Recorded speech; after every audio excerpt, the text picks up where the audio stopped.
প্রথমে আমি কড়াইয়ে সর্ষের তেল দিচ্ছি,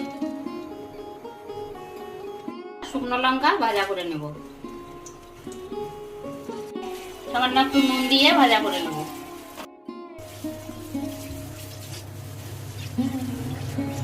লঙ্কাটা ভাজা করা হয়ে গেছে, এবার আমি তুলে নেব। পেঁয়াজ আর রসুন ভাজা করে নেব।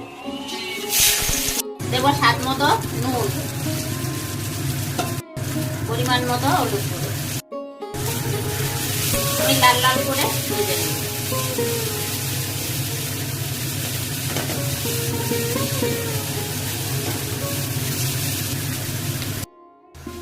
পেঁয়াজ রসুনটা আমি ভালো করে ভাজা করে নিলাম, এবার আমি তুলে নেব।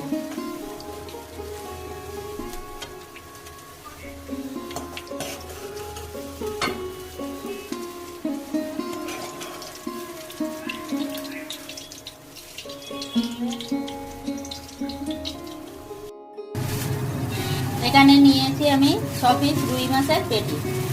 পেটিটা আমি প্রথমে নুন দিয়ে ম্যারিনেট করে নেব। এবার আমি হলুদ দেব,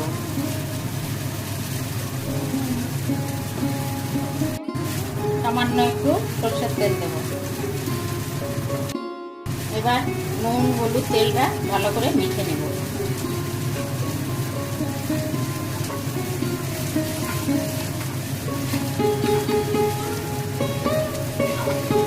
রুই মাছের পেটিটা আমি ম্যারিনেট করে রেখেছিলাম 10 মিনিট, এবার আমি ভাজা করে নেব। আর তেল দেব না, পেঁয়াজ রসুন ভাজা করেছি সেই তেলেই আমি মাছটা ভাজা করে নেব। মাছের এক পিঠ ভাজা হয়ে গেছে, এবার আমি অপর পিঠটা ভেজে নেব।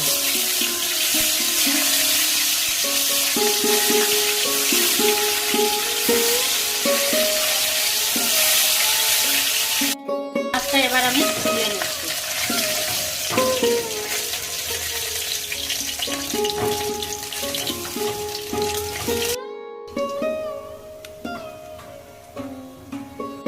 এবার আমি মাছের কাঁটাটা ছাড়িয়ে নেব, মাছটা ঠান্ডা হয়ে গেছে।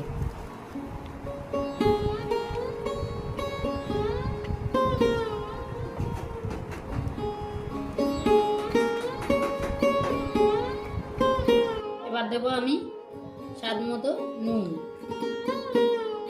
মাছের কাঁটাটা আমি বেছে নিয়েছি।